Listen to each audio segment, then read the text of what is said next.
Come, Holy Spirit, come to Mary. Today is the great feast day of Saint Jane Frances de Chantal. You know what she's famous for? Well, you're going to learn something today. She's most famous for being the foundress of a religious order. Anybody know the name of the religious order? Visitation Sisters, Visitation Nuns. They became perhaps most famous because one of Saint Therese's sisters, only one of her sisters became a visitation nun. All the rest of them became what kind of nuns? All of Therese's sisters, Carmelites. But one of them, the Black Sheep, she entered the Visitation Convent, the Visitation Nuns, if I'm not mistaken.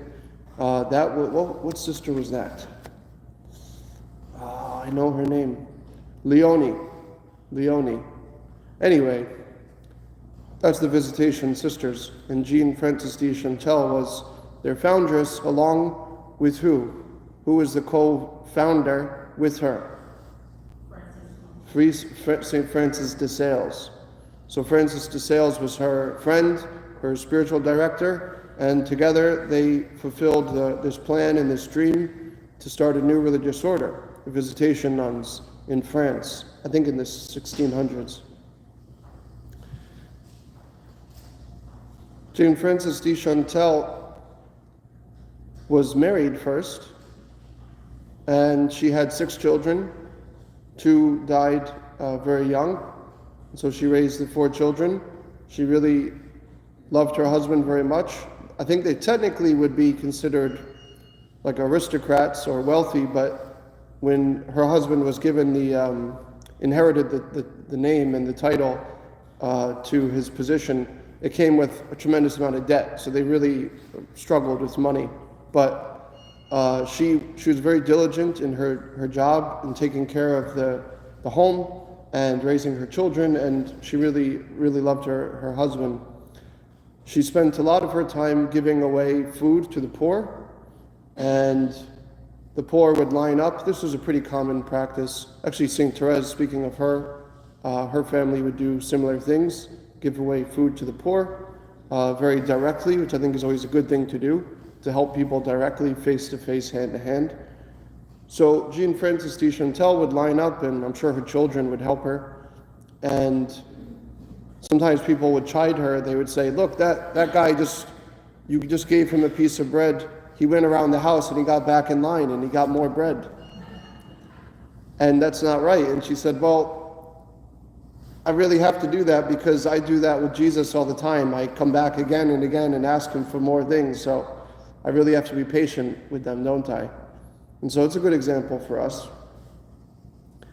Also, a tragedy happened. Her husband went hunting, and his friend accidentally shot him and killed him. And so before he died, though, as he was dying, her husband said to his friend, listen, you have to forgive yourself. This wasn't your fault. You didn't do it on purpose. And don't commit the sin of hating yourself for this mistake. And so he forgave him, and then he died. It wasn't as easy for Jean Frances to forgive the man. Now she was all alone in the world and taking care of the estate and the family, and she had to build herself up to be able to really forgive the man. So she asked God for help to, first of all, be able to say hello to him in the street, and then eventually she worked up the courage to invite him over to the house again, and then eventually they totally reconciled and she became the godmother to his children. So it's a beautiful story of forgiveness, and also not holding ourselves accountable for our mistakes, and to give ourselves a second chance as well. I mean, imagine how bad you would feel if you accidentally caused the death of your friend. This is very hard to forgive yourself, but we do have to do that many times.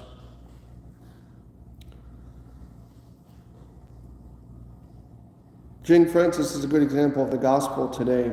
The gospel is about money. So let's just think today about our relationship to money.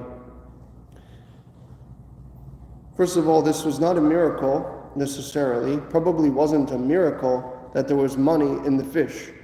It sounds like a strange story, but apparently they call them Peter fish now because it's the type of fish you catch most often in that area of Israel. And Peter would have been a fisherman of these types of fish.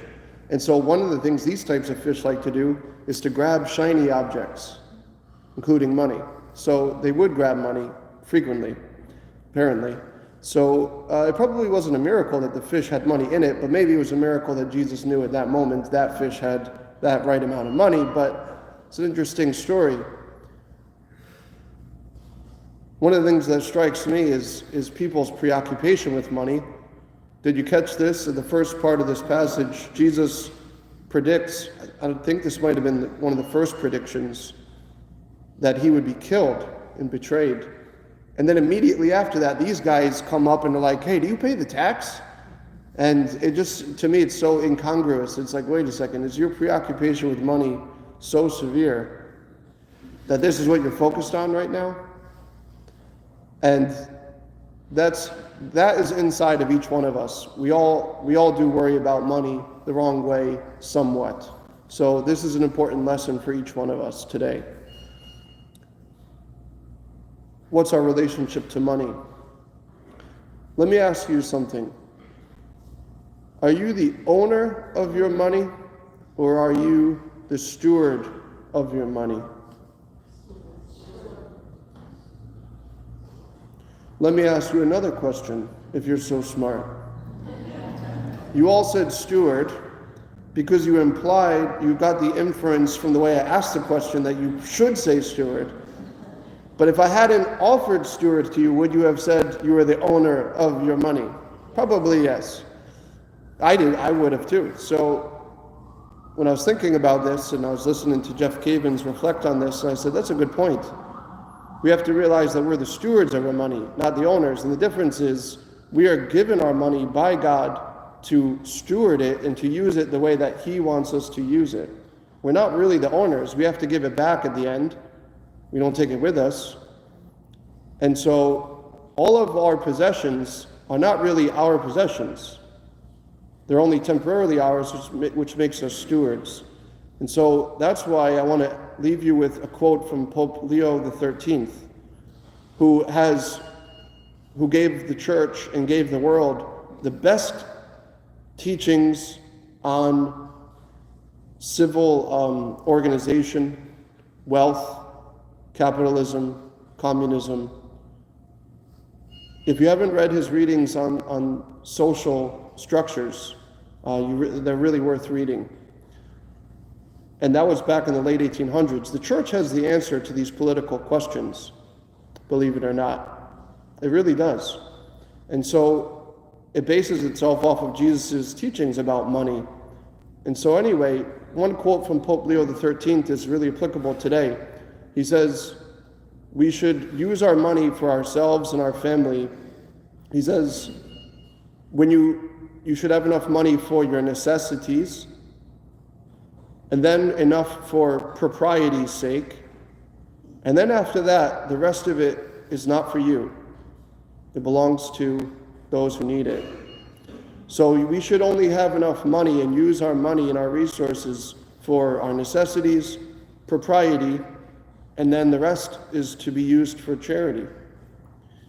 So it's up to us sometimes. There's a little bit of a gray area, what's proper in your state in life, a certain standard of living, a certain amount of luxuries are allowed, depending on your state in life. And your necessities also depends on how many people are dependent on you. So Frances de Chantal couldn't have given away all of her food and then not feed her kids. That would be a sin. Same thing with you. You have to keep enough resources to take care of your people first. So you do not have to give away all your resources and leave your family stranded or without a necessary income. That would be a sin. But reflect today on this. Do you have everything you need, enough resources for what you need to live? Do you have enough for basic propriety? Like you live a pretty reasonably standard life to those around you in your social status. And then do you use the rest for charity after that? It's a good question. And that's what Jane Frances de Chantal will help us with today. In the name of the Father, and of the Son, and of the Holy Spirit.